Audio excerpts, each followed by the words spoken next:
إن الحمد لله نحمده ونستعينه ونستغفره ونعوذ بالله من شرور أنفسنا ومن سيئات أعمالنا. من يهده الله فلا مضل له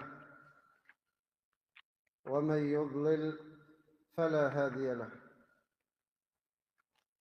وأشهد أن لا إله إلا الله وحده لا شريك له،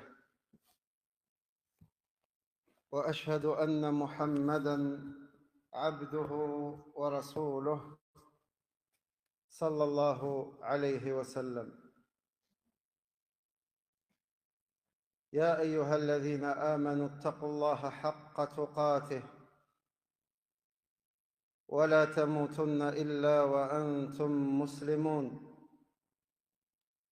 يا أيها الناس اتقوا ربكم الذي خلقكم من نفس واحدة وخلق منها زوجها وبث منهما رجالا كثيرا ونساء، واتقوا الله الذي تساءلون به والأرحام إن الله كان عليكم رقيبا. يا أيها الذين آمنوا اتقوا الله وقولوا قولا سديدا يصلح لكم أعمالكم ويغفر لكم ذنوبكم، ومن يطع الله ورسوله فقد فاز فوزا عظيما. أما بعد، فإن أصدق الحديث كلام الله، وخير الهدي هدي محمد صلى الله عليه وسلم، وشر الأمور محدثاتها، وكل محدثة في دين الله بدعة، وكل بدعة ضلالة، وكل ضلالة في النار. وقفنا عند قول الإمام أحمد رحمة الله عليه: ومن انتقص أحدا من أصحاب رسول الله صلى الله عليه وسلم أو أبغضه بحدث كان منه أو ذكر مساوئه كان مبتدعا حتى يترحم عليهم جميعا ويكون قلبه لهم سليما. يقول الشيخ زيد بن هادي رحمة الله عليه: هذا موقف أهل السنة والجماعة من أصحاب رسول الله صلى الله عليه وسلم ورضي الله عنهم أجمعين، الذي يجب أن نسير عليه، وأن يسير عليه كل مكلف، كل مسلم. الكف عن مساوئ الصحابة رضوان الله عليهم عما حدث منهم من خطأ، هذا ينبغي على الإنسان ألا يخوض في مثل هذه المسائل، وأنه إن حصل منهم شيء من المخالفات فإنه مغمور في جانب حسناتهم رضي الله عنهم أجمعين، ولا يجوز لأحد أن يخوض فيما اختلفوا فيه أو جرى بينهم، ولا يجوز التنقص لأحد أبدا من أصحاب النبي صلى الله عليه وسلم، لأن النبي صلى الله عليه وسلم نهى عن ذلك.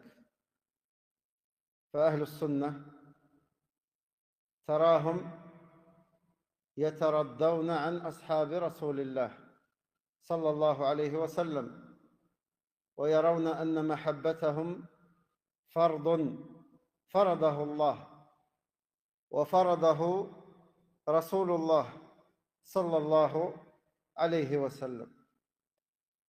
فالرضا عن أصحاب رسول الله صلى الله عليه وسلم باطنا وظاهرا واجب، كذلك الكف عن معايبهم، وأن ما ذكر عنهم ما كان منه كذبا فلا يصدق، وما زيد فيه أو نقص فلا يؤخذ منه، وما صح أنهم فعلوه يحسن بهم الظن، أي المسلم لا بد يحسن ظنه ويحسن ظنه بأصحاب رسول الله صلى الله عليه وسلم، ولا يخوض في ذلك.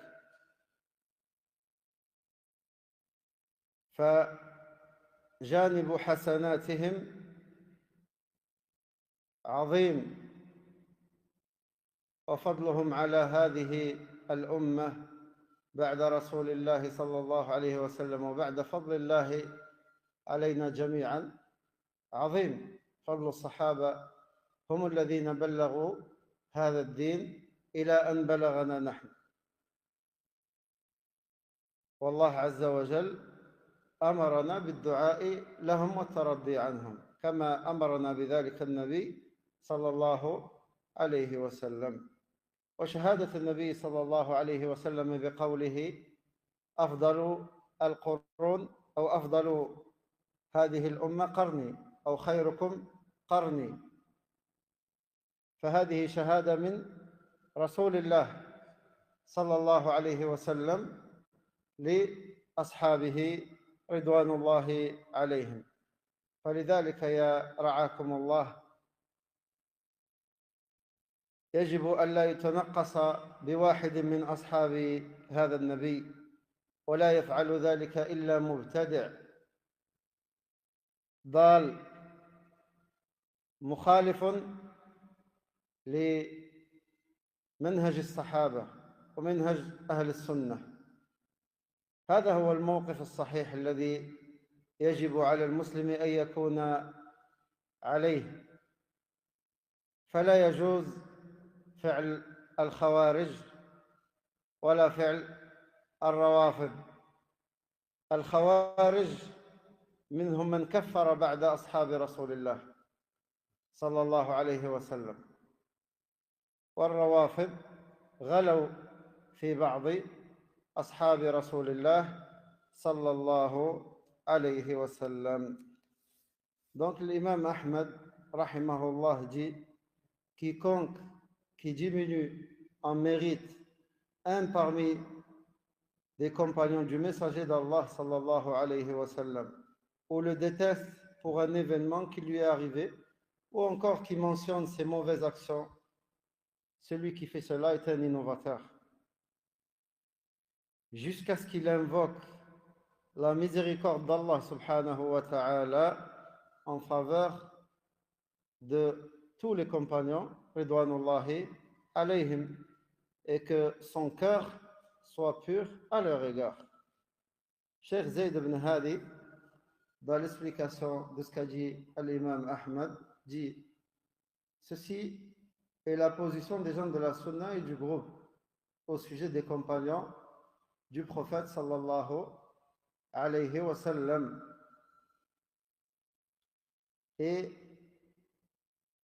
ce que nous devons suivre nous tous par obligation, c'est une obligation de prendre cette position qui est celle d'aimer les compagnons ridwanullahi alayhim. Donc le cheikh dit: nous ne devons pas parler de leurs erreurs à leur sujet, et s'il s'est passé quelque chose qui n'est pas la voie à suivre, alors nous disons que malgré cela, cette erreur est noyée par leurs nombreuses grandes et bonnes actions. Il n'est permis à personne de rentrer sur les sujets sur lesquels ils ont divergé ou sur ce qui s'est passé entre eux. Il est interdit de rabaisser l'un d'entre eux le messager d'Allah, sallallahu alayhi wa sallam, l'a interdit. Et Allah Azza wa Jal a fait leurs éloges dans plusieurs versets dans le Coran. Donc les gens de la Sunna s'éduquent grâce à eux et voient que comme Allah et son messager sallallahu alayhi wa sallam l'ont ordonné, il est obligatoire de les aimer radiallahu anhum jami'an, de les agréer tant intérieurement qu'extérieurement, de ne pas leur chercher de défauts, de démentir les mensonges à leur sujet, de ne pas prendre les exagérations ou les rabaissements faits à leur rencontre. Et comme vous le savez, les compagnons, ce sont des hommes qu'Allah Azza wa Jal a aimés, les a choisis pour accompagner le prophète sallallahu alayhi wa sallam dans toute sa prédication. Et Allah les a agréés. Radiallahu anhum jami'an. Et leur mérite sur nous, il est immense. C'est eux qui nous ont transmis cette religion. Et celui qui rabaisse ou fait du ta'n dans les compagnons, il fait du ta'n dans cette religion, car c'est eux qui nous ont rapporté cette religion. Il veut par cela te dire que les gens qui vous ont rapporté cette religion sont des gens mauvais. Et donc votre religion, elle est Allah Azza wa Jal a préservé cette religion. Il a préservé le Coran et a préservé la sunna du prophète sallallahu alayhi wa sallam. Et Allah a choisi parmi tous les hommes le meilleur des hommes, qui est Muhammad sallallahu alayhi wa sallam. Il a choisi pour l'accompagner les meilleurs des hommes après lui, qui sont les compagnons, ridwanullahi alayhim jami'a.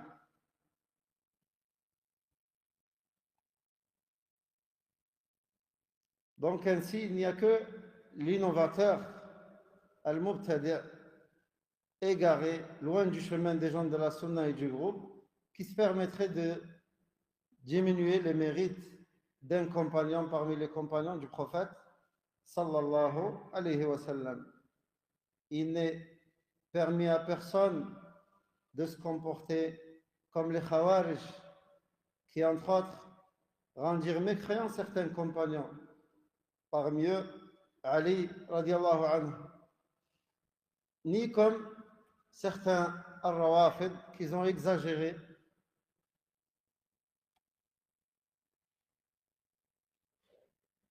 dans certains compagnons.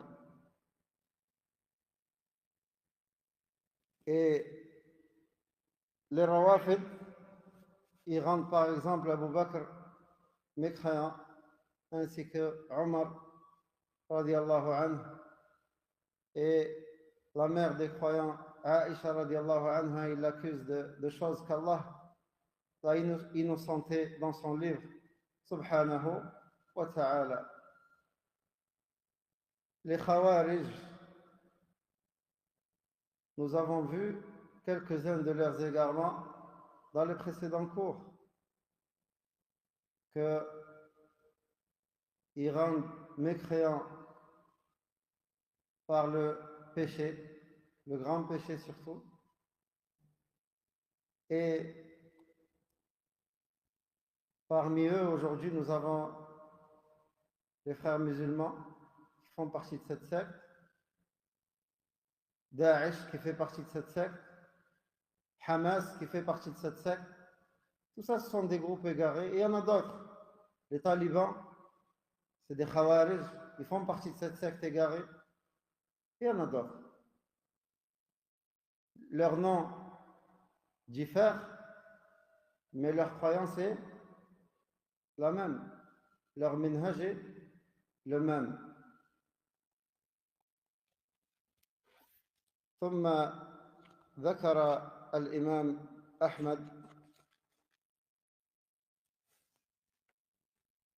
تفسير النفاق، قال: والنفاق هو الكفر، أن يكفر بالله ويعبد غيره ويظهر الإسلام في العلانية، مثل المنافقين الذين كانوا على عهد رسول الله صلى الله عليه وسلم. وقوله صلى الله عليه وسلم: ثلاث من كن فيه فهو منافق، قول الإمام أحمد: هذا على التغليظ، نرويها كما جاءت ولا نفسرها، أي لا نفسرها التفسير الخاطئ الباطل، لا نؤولها تأويل باطل. يقول الشيخ زيد رحمة الله عليه: ذكر الله تبارك وتعالى في صدر سورة البقرة، أي في أول سورة البقرة، طبقات الناس، فذكر المؤمنين ووصفهم بصفات تميزهم عن غيرهم، فذكر من صفاتهم الإيمان بالغيب، وهو كل ما غاب على الإنسان فلم يره ولم يلمسه. ومن صفاتهم النفقة الواجبة والمستحبة من الأموال، وكذلك من العلم. والصفة الثالثة إقامة الصلاة، بما تحمل كلمة إقامة الصلاة من معنى، أي إقامة كاملة. والصفة الرابعة التي جاءت في صدر سورة البقرة الإيمان بما أنزل على محمد صلى الله عليه وسلم من الكتاب والسنة بفهم سلف هذه الأمة. من هم سلف هذه الأمة؟ الصحابة. سلف هذه الأمة هم صحابة رسول الله صلى الله عليه وسلم. ثم قال: والخامسة الإيمان بما أنزل الله من كتاب وبما أرسل من رسل.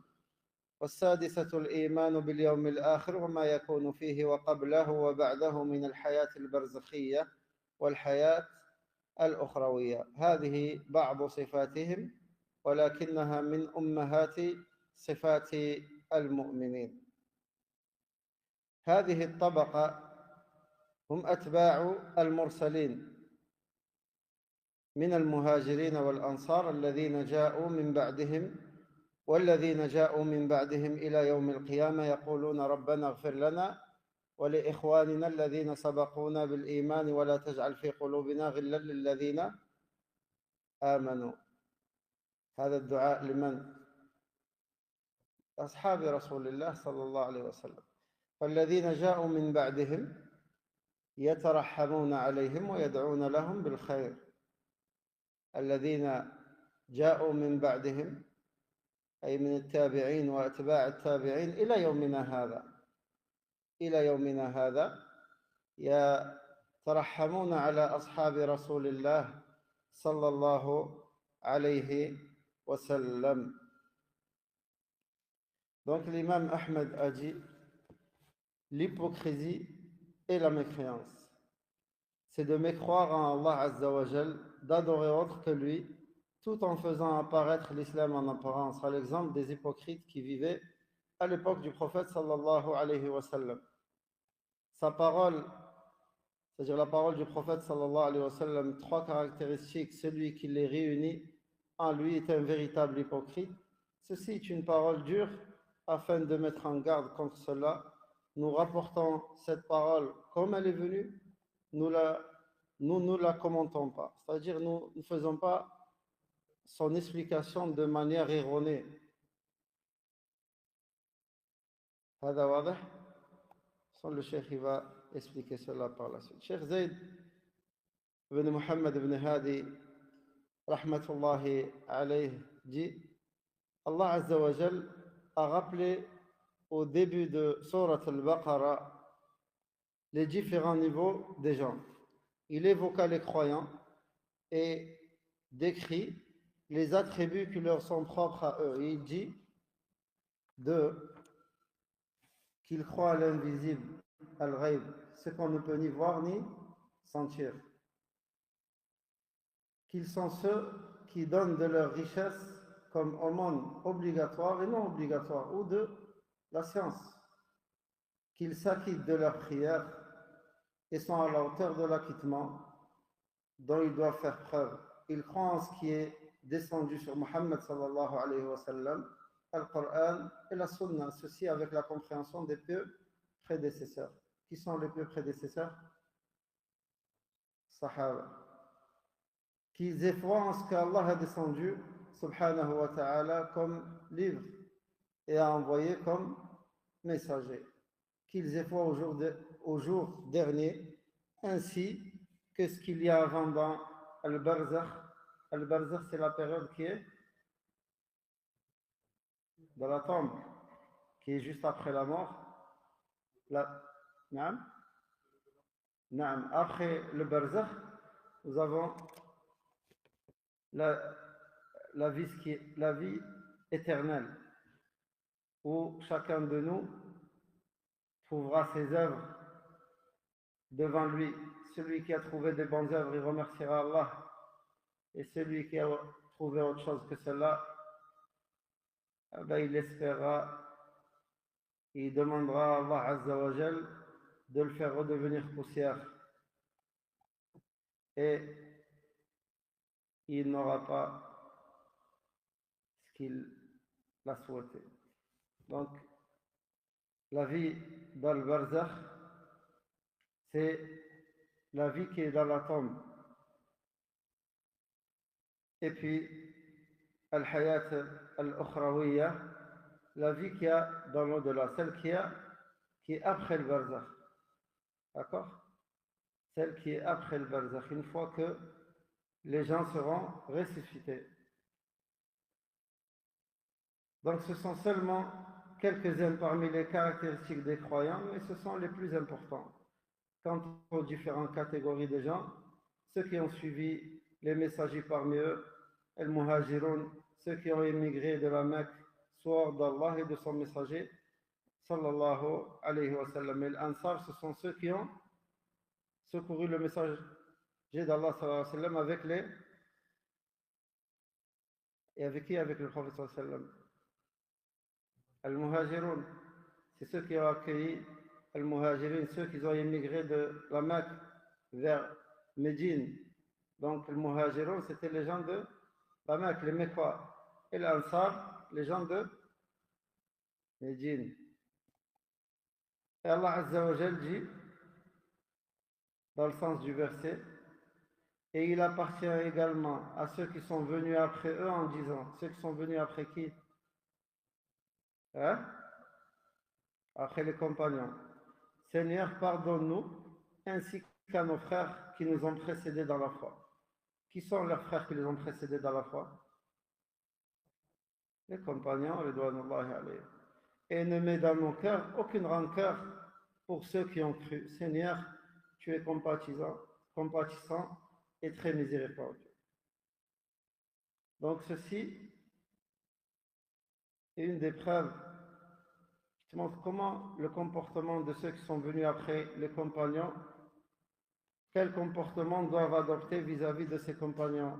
La ridwanullahi alayhim jami'an. Donc ils doivent invoquer pour eux. Et comme nous l'avons vu dans le chapitre précédent, ils doivent n'avoir aucune rancune envers ses compagnons. Ils doivent les aimer et invoquer Allah Azza wa Jal pour eux. قال والصنف الثالث المنافقين والعياذ بالله. أو قبل ذلك، والطبقة الثانية هم الكفار على اختلاف مللهم، الوثنيون واليهود والنصارى والمجوس والملاحدة، وهؤلاء شر الخلق ذكرهم الله عز وجل بصفاتهم، ومن أبرزها أنهم لم يستجيبوا للمرسلين بل أعرضوا عن دعوة المرسلين ومن دعا بدعوتهم، فقال سبحانه إن الذين كفروا سواء عليهم أأنذرتهم أم لم تنذرهم لا يؤمنون. وبين الله بعد ذلك عقوبتهم الدنيوية والأخروية.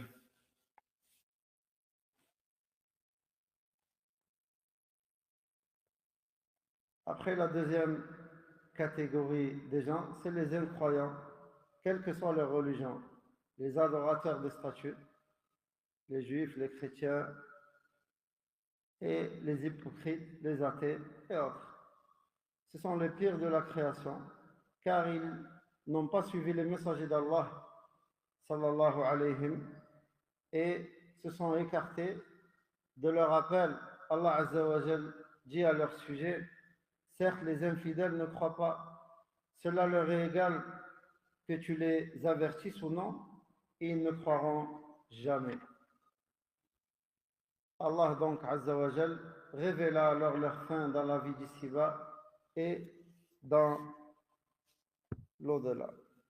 Après ici, ce qui nous intéresse le plus, c'est l'auteur, il parle des hypocrites, donc de la troisième catégorie. الشيخ يجي رحمة الله عليه والصنف الثالث المنافقون والعياذ بالله النفاق الاعتقادي، النفاق الاعتقادي لا العملي، ذكرهم الله بالتلون وتغير الوجوه وأنهم يخفون الشر ويظهرون الخير ويبغضون الإسلام والمسلمين، ومن تشبه بهم من أهل البدع فهو منهم فيما تشبه بهم فيه. ففي هذا المقطع بيان حال المنافقين النفاق الاعتقادي، وأنهم أهل شر وأضر على المسلمين والإسلام من الكفار الصرحاء بكفرهم، لذا كان عذابهم أشد من عذاب الكفار، كما قال الله عز وجل: إن المنافقين في الدرك الأسفل من النار ولن تجد لهم نصيرا. فالذي تاب من أهل المعاصي عموما من الشرك من تاب توبة صادقة قبل الله عز وجل توبته لأنه واسع المغفرة. ومر معنا أن الإنسان إذا مات على معصية فهو تحت مشيئة الله، إن شاء عذبه وإن شاء غفر له، إلا أن يموت الإنسان على كفر واضح، إلا أن يموت الإنسان على كفر واضح.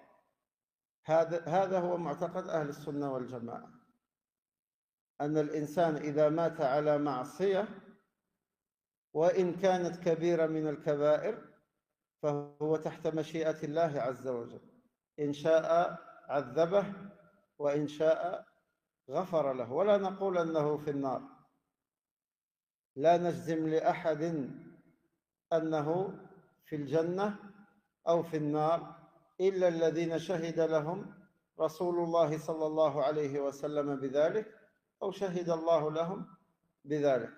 واضح؟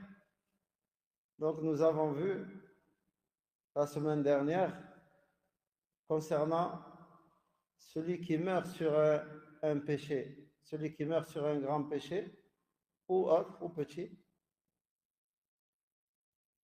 il est sous la volonté d'Allah Azza wa Jal. S'il veut, il le châtie, et s'il veut, il lui pardonne.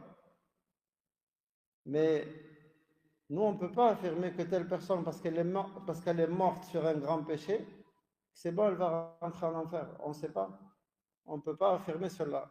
On peut affirmer de personnes qui fassent partie des gens du paradis ou de l'enfer, sauf si Allah Azza wa Jal nous a informé de cela, ou le prophète sallallahu alayhi wa sallam nous a informé que cette personne fait partie des gens du paradis ou de l'enfer.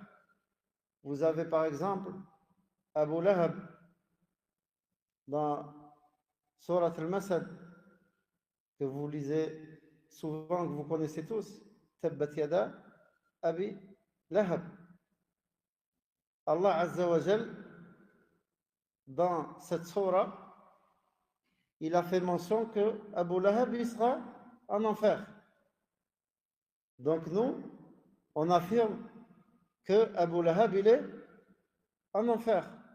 Le prophète sallallahu alayhi wa sallam, quand un des compagnons est venu le questionner sur son père, il lui a dit: mon père et ton père sont en enfer. Donc nous attestons que ces deux-là sont en enfer, par exemple. Mais est-ce qu'aujourd'hui, si on voit quelqu'un mourir sur un grand péché, on peut affirmer de cette personne qu'elle fait partie des gens de l'enfer ou pas? Hein? Non. هذا واضح? Ceci est bien clair? طيب.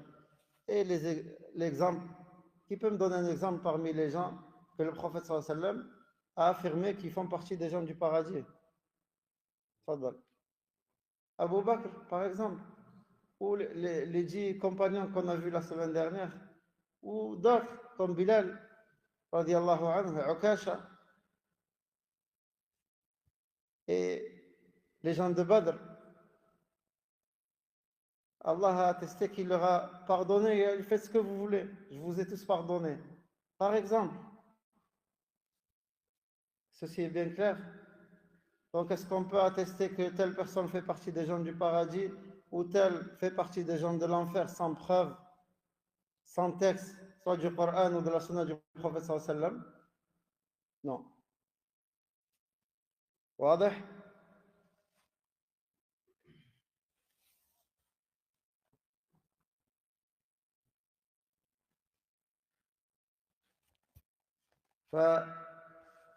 فالشيخ يقول donc la troisième type de gens qui sont mentionnés dans Surat al-Baqarah, les hypocrites, ceux de l'hypocrisie de la foi. Allah Azza wa Jal les a décrits comme étant des gens à plusieurs facettes et visages, comme cachant le mal et montrant le bien, comme détestant l'islam et les musulmans. Les gens de l'innovation qui leur ressemblent sont semblables à eux quant à leurs mauvaises caractéristiques. Les hypocrites sont des gens de mal et ils ont causé plus de tort à l'islam et aux musulmans que les mécréants déclarés. C'est pour cela que leur châtiment est encore plus grand que celui des non-musulmans. Allah Azza wa Jal dit: les hypocrites seront certes au plus bas fond du feu, et tu ne leur trouveras jamais de secoureur. Donc si un pécheur se repent véritablement du shirk ou des grands péchés, Allah accepte son repentir, car il est d'une immense miséricorde subhanahu wa ta'ala. ثم قال أن النفاق كم نوعين: نفاق اعتقادي ونفاق عملي. النفاق الاعتقادي والإنسان أن يظهر الإسلام ويبطن الكفر، يخفي الكفر، وهذا كان كثيرا في عهد النبي صلى الله عليه وسلم. أما اليوم فالناس تظهر الكفر بطريقة واضحة. ثم نفاق عملي وهو من كبائر الذنوب ولا يخرج عن ملة الإسلام، وهو المنصوص عليه في قول النبي صلى الله عليه وسلم: ثلاث من كن فيه، أو آية المنافق ثلاث: إذا حدث كذب، وإذا وعد أخلف، وإذا اؤتمن خان. ثم جاء في رواية: وإذا خاصم فجر، وفي رواية: إذا عاهد غدر. كم يا خمسة؟ إذا جمعنا الروايات 5. النبي صلى الله عليه وسلم قال: آية المنافق ثلاث: إذا كذب، إذا حدث إيش؟ كذب، وإذا وعد أخلف، وإذا خاصم فجر، وإذا اؤتمن خان وإذا وعد أخلف. 5 علامات وردت بها النصوص: إذا حدث كذب، وإذا وعد أخلف، وإذا اؤتمن خان، وإذا عاهد غدر، وإذا خاصم فجر. هذا النفاق العملي والعياذ بالله، وهو شر خطير، لأن الكذب كما جاء في موطأ الإمام أحمد رحمه الله، وقد سئل النبي صلى الله عليه وسلم: أيكون المؤمن جبانا؟ قال: نعم. فقالوا: أيكون المؤمن بخيلا؟ قال: نعم. قال: أيكون المؤمن كذابا؟ قال: لا، صلى الله عليه وسلم. لأن الكذب من الصفات التي تشين المسلمين والمسلمات، سواء الكذب على الله أو الكذب على الناس. ولا شك أن الكذب على الله هذا من أعظم الفريات. النبي صلى الله عليه وسلم قال: من كذب علي متعمدا فليتبوأ مقعده من النار. فالذي يكذب على الله وعلى رسوله صلى الله عليه وسلم هذا في خطر عظيم، والذي يكذب على الناس فهو في خطر. هذا التقسيم هو تقسيم أهل السنة والجماعة. Donc, le cheikh dit: l'hypocrisie est de 2 sortes. L'hypocrisie de la croyance qui fait sortir de la religion, c'est la grande hypocrisie, si vous voulez. On peut dire plutôt la grande hypocrisie et la petite. La grande, elle est relative à la croyance, et la petite aux actes, qui fait partie des grands péchés. D'accord? La grande hypocrisie qui fait sortir de l'islam. Comme la mécréance, elle est de 2 sortes. Une mécréance majeure qui fait sortir de l'islam, et une mécréance mineure qui ne fait pas sortir de l'islam. Qui peut me donner un exemple d'une mécréance mineure qui ne fait pas sortir de l'islam? Al-Riya, tout dépend. Jurer par autre qu'Allah, par exemple. Le vol, c'est un péché.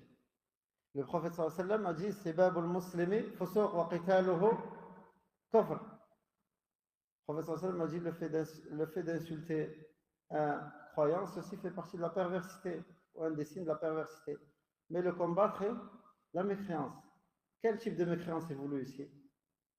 Mineur, qui ne fait pas sortir de l'islam.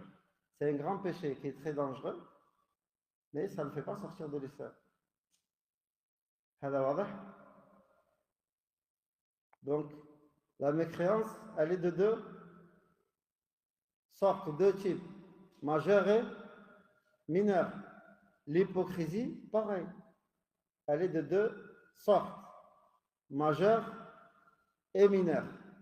Majeur quand il s'agit de l'hypocrisie dans la croyance, comme il y avait à l'époque du prophète sallallahu alayhi wa sallam, où les hypocrites, ils montraient l'islam et au fond d'eux, ils ne croyaient pas du tout ni à Allah ni à son messager sallallahu alayhi wa sallam.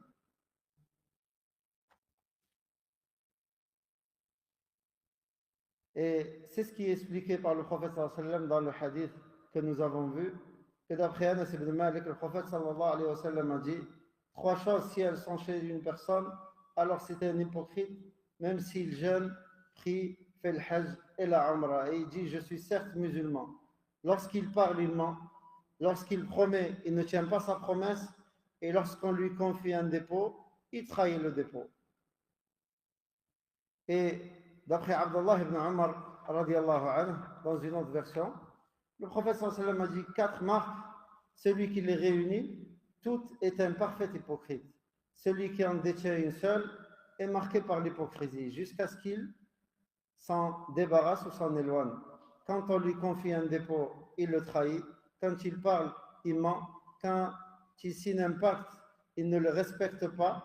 Quand il est en litige, il transgresse les règles de la justice et de la morale. Et aussi, il est rapporté de Safwan ibn Sulayman que Malik radiallahu anhu, ou rahimahullah, lui a rapporté qu'il a été dit au messager d'Allah, sallallahu alayhi wa sallam, le croyant peut-il être lâche? Et il dit, sallallahu alayhi wa sallam, oui. Le musulman peut-il être avare? Et le prophète sallallahu alayhi wa sallam répond oui. Le musulman peut-il être menteur, invétéré? Et le prophète sallallahu alayhi wa sallam il dit non. Donc le prophète sallallahu alayhi wa sallam dit cela du fait que la gravité du mensonge qui enlaidit les musulmans et les musulmanes, qu'il s'agit de mentir sur Allah ou de mentir sur les gens. Et puis quant à la parole de l'imam Ahmed, 3 caractéristiques, celui qui les réunit en lui est un véritable hypocrite. Ceci est une parole dure afin de mettre en garde contre cela. Nous rapportons cette parole comme elle est venue, nous ne la condamnons pas. Quant à la parole de l'imam Ahmed, nous rapportons cette parole comme elle est venue, on ne la condamne pas, ou on ne la commente pas, pardon. C'est-à-dire que nous ne faisons pas de fausses exégèses ou de fausses explications blâmables. Bien au contraire, ce qui est demandé, c'est d'expliquer de façon légiférée, en accord avec la position des gens de la sunna du groupe et des prédécesseurs, en accord avec le Coran et la sunna du prophète sallallahu alayhi wa sallam. La croyance chez eux et qu'il y a, comme nous l'avons décrit, une différence entre la grande et la petite hypocrisie, et il y a une différence entre la grande et la petite mécréance. هذا واضح؟ واضح؟ طيب الحكم بمن حكم بغير ما أنزل الله هذا من الكفر الأكبر من الكفر الأصغر. Celui qui juge par autre que les lois d'Allah, est-ce que ceci fait partie de la grande mécréance ou la petite? La petite. Hein? C'est qui a dit la grande? La grande? Celui qui ne juge pas par les lois d'Allah. Allah Azza wa Jal dit ceux qui ne jugent pas par les lois d'Allah, ceux-là sont les mécréants dans le verset. Taïb, la mécréance mentionnée ici, est-ce que c'est la mécréance majeure ou mineure? Hein? Ça dépend, ça on verra plus tard. Ce que je veux, c'est l'explication du compagnon radiallahu anhu, qui est Abdullah ibn Abbas et autres. Ce qui est voulu ici, c'est la mécréance mineure et non majeure. D'accord? C'est la mécréance mineure et non majeure. On va revenir sur ce sujet, je crois, un peu. C'est quoi juger par les lois d'Allah? C'est quoi les lois d'Allah? Al-Qur'an et la Sunna. Il y a un hadith qui englobe tout ceci. On l'a déjà mentionné dans le cours. C'est pour ça que je me permets de vous poser la question. C'est quoi les lois d'Allah? Est-ce que c'est juste couper la main du voleur ou autre? C'est ça les lois d'Allah? Ça s'arrête juste à ça? Ou ceci fait partie des lois d'Allah?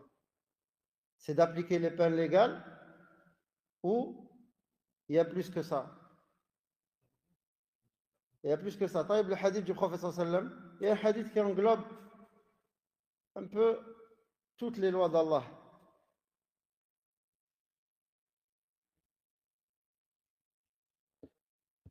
Je compte jusqu'à 10.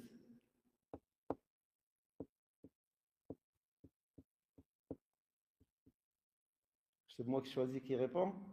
Elias.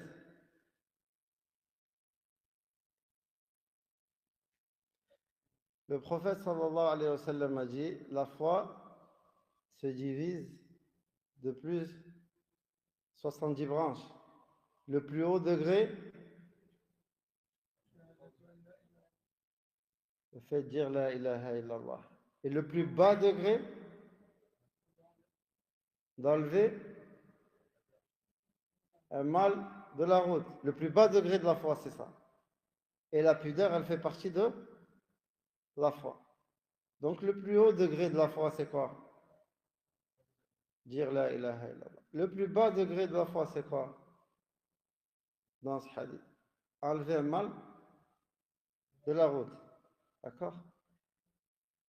Les al-Khawarij et les Takfiri, sur ce hadith, sur ce verset, ils l'appliquent que sur les gouverneurs. Pour eux, ce verset, il est descendu sur les gouverneurs, alors que pas du tout. Ce verset s'applique à moi, à toi, à tout le monde. D'accord? Et comme on l'avait déjà vu, ces gouverneurs, ils disent la ilaha illallah. Oui ou non? Ils nettoient leurs routes chez eux. Ils les nettoient, ils les entretiennent, n'est-ce pas? Ils font de leur mieux, mais ils le font. Donc ils font le plus haut, ils viennent avec le plus haut degré de la foi. Ils disent la ilaha illallah. Ils viennent aussi avec le plus bas degré de la foi, qui est juste enlever un mal de la route. Nous disons à ces gens-là, ben comment, avec quoi vous les rendez mécréants?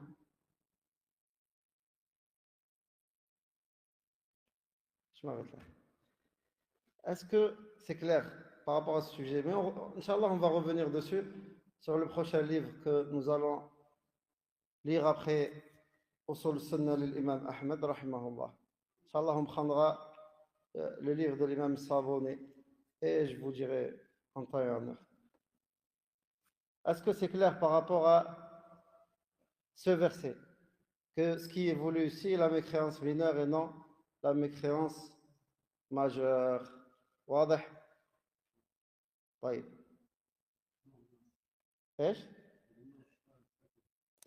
Qu'est-ce qui est pas clair, Ismaël? Dis-moi, c'est quoi qui est pas clair? Viens par là. Rapproche-toi.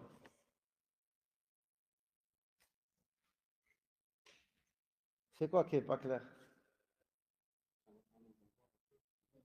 Pourquoi on va le voir après? Non, mais si c'est pas clair, peut-être qu'il y a d'autres personnes que pour eux c'est pas clair, mais juste ils n'osent pas le dire.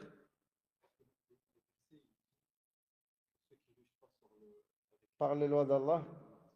Hein? Non. Et le fait que ce soit la mécréance mineure, je ne pas comprendre. Parce que ce que j'ai dans ma tête, c'est dans la waqf de l'islam. Je crois que c'est Arma. D'ailleurs. Je dis que ceux qui prennent les lois d'autres qu'Allah Azza wa Jalla. Là, tu vas me faire rentrer dans ce que a dit le frère tout à l'heure. Je vais t'expliquer une chose. J'avais déjà fait mention de cette explication. Si on voit quelqu'un se prosterner devant une tombe, cet acte, nous disons que cet acte, c'est un acte de mécréance. D'accord? Mais l'individu à lui-même, est-ce que c'est un mécréant? Pourquoi? C'est quoi les conditions et les empêchements pour rendre quelqu'un mécréant? Et les empêchements. Qu'est-ce qui empêche de rendre un individu particulier, spécifique, mécréant? Et quelles sont les conditions pour justement le rendre mécréant?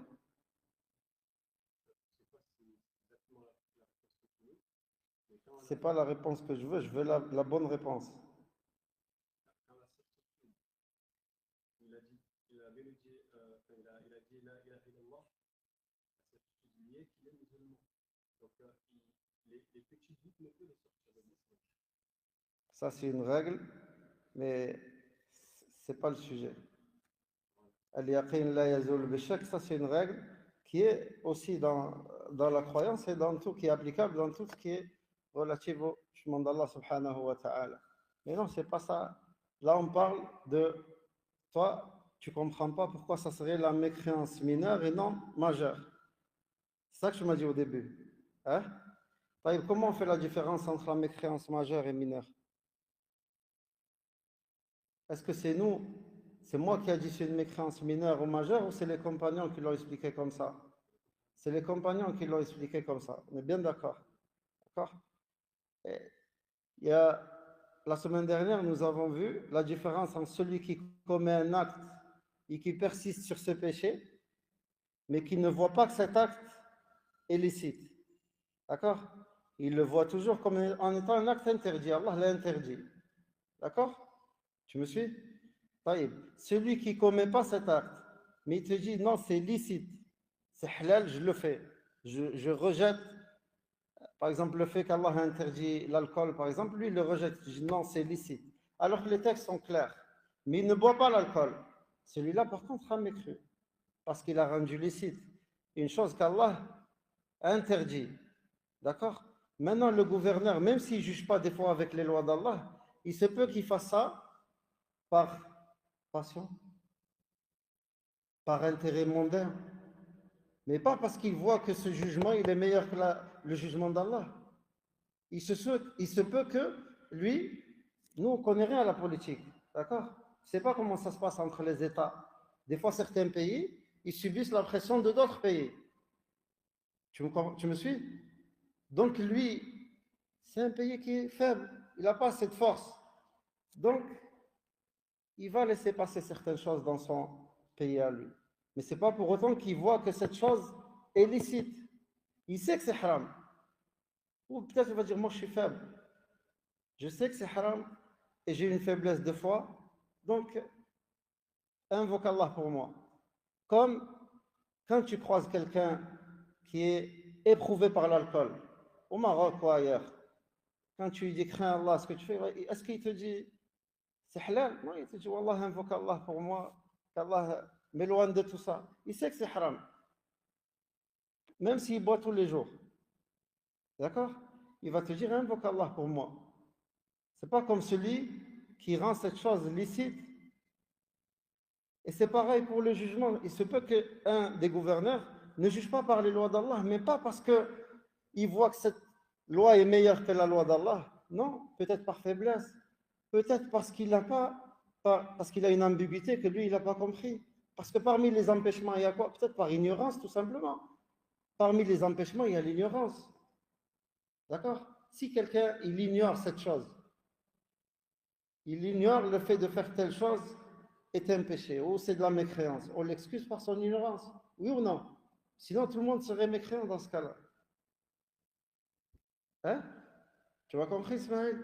Donc, parmi les excuses, il y a l'ignorance, il y a la mauvaise interprétation, une mauvaise compréhension, d'accord? Il y a la folie, quelqu'un qui est fou, qui a perdu son raisonnement.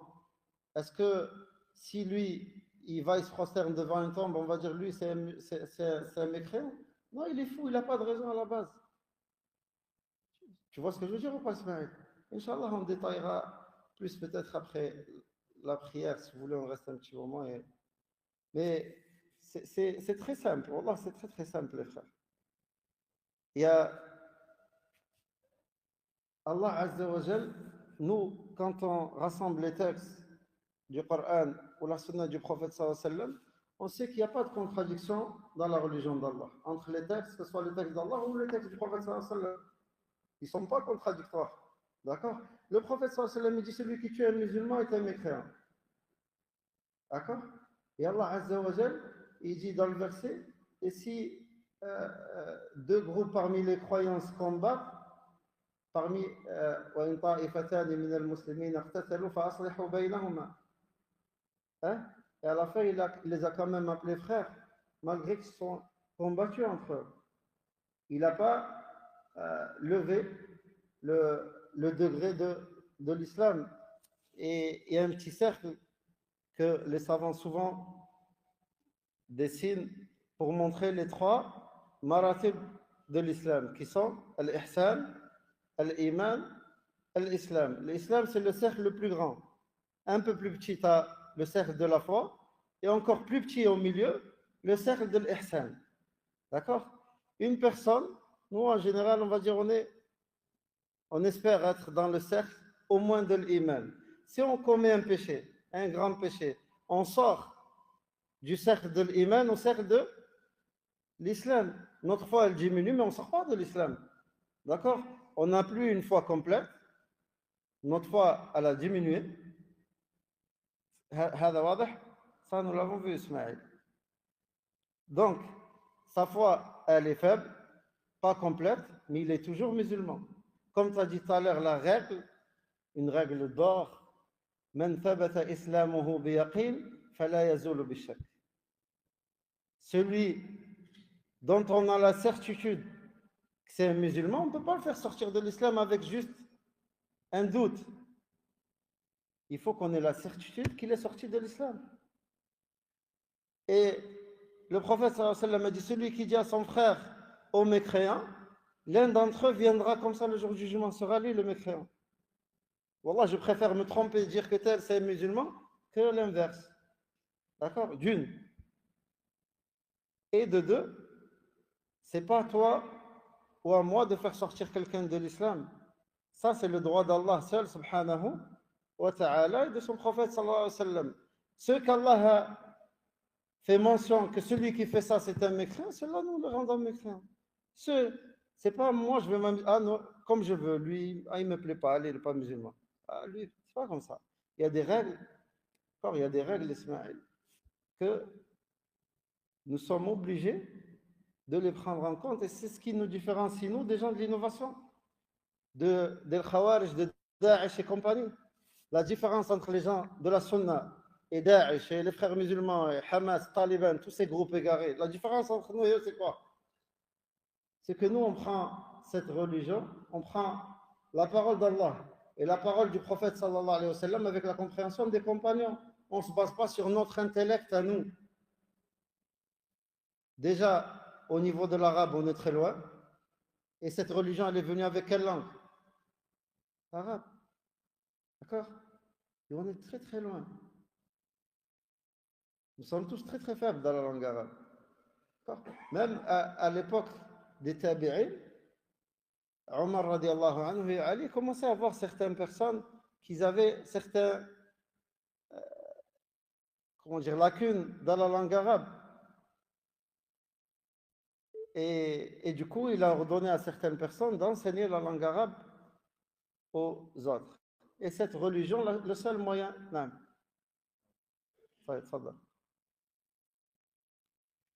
Inch'Allah, on coupe pour la prière et peut-être on fera un petit 10 minutes après la prière, Inch'Allah. Barakallah.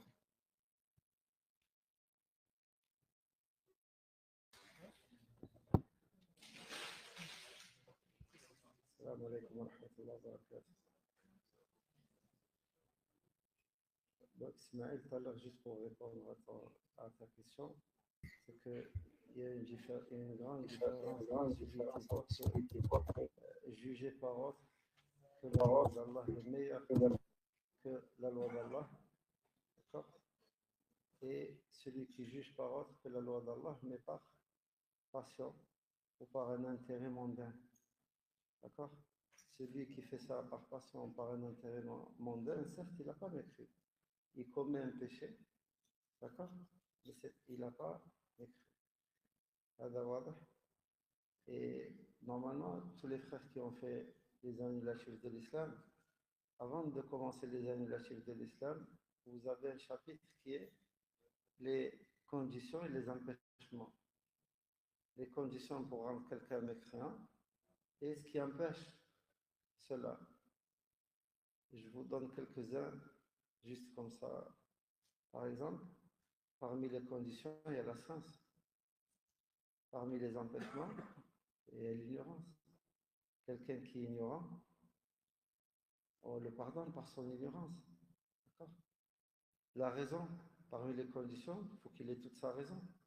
Un enfant qui n'a pas de raison, ou un fou, ou quelqu'un qui est alcoolisé, ou qui a consommé de la drogue, par exemple, quelqu'un qui n'a pas toute sa tête. Celui-là, on l'excuse. D'accord?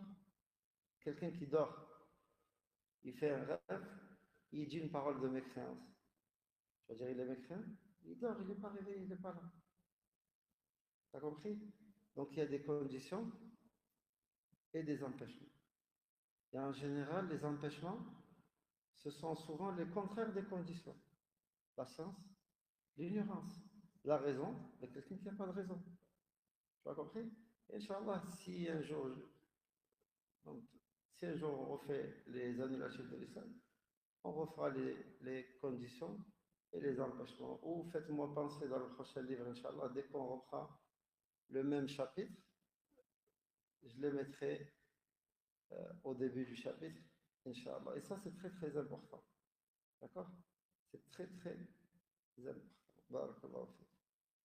Et donc, il reste combien dans le livre? Autant on le finit.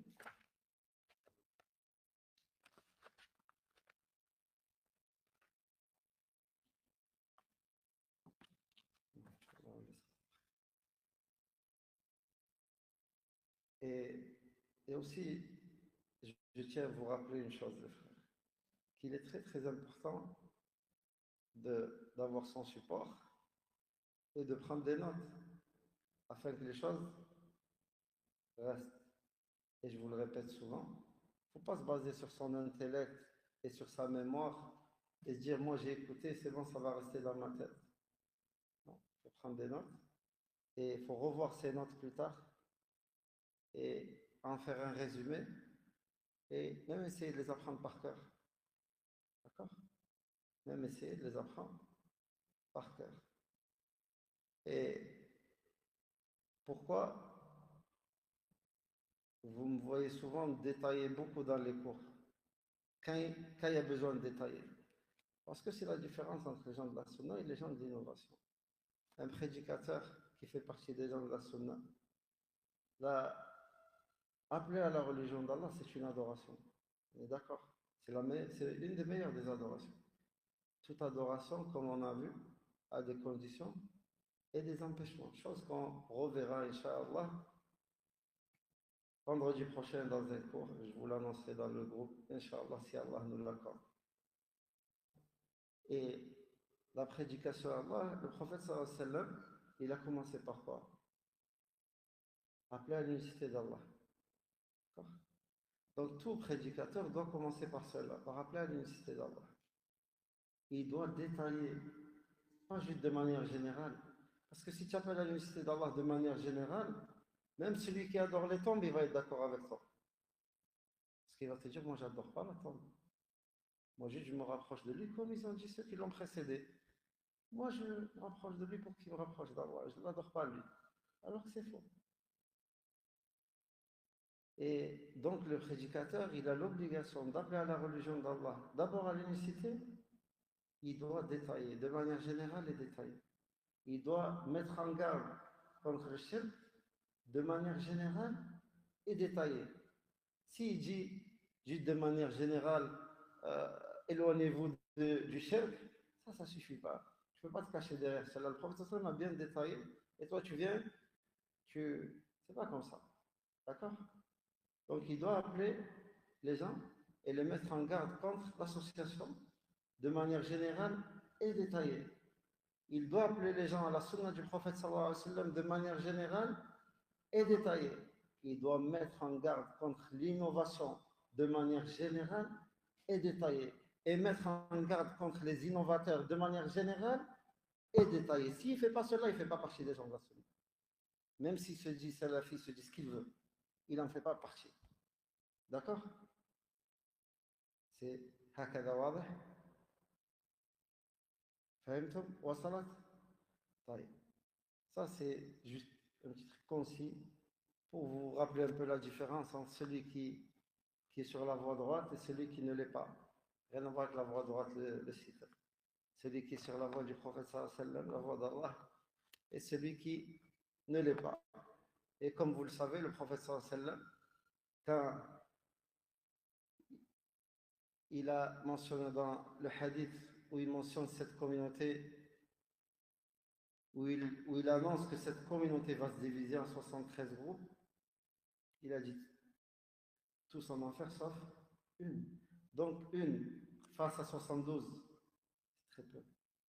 Et sachez que les gens de la sunna, ils sont très peu. Comme il dit Cheikh Albert, comme les poils blancs sur un taureau noir. Tu as vu un taureau tout noir? Il y a des poils blancs, tu ne les vois pas de loin. Mais quand tu te rapproches, tu les vois. Eh ben, les gens de la sunna, ils sont comme ça, très peu. Et ce n'est pas tous ceux qui sortent de je ne sais pas où. Ça y est, on se dit c'est des gens de la sunna, on vient s'asseoir, on assiste à leur cours. Ce n'est pas comme ça, les frères.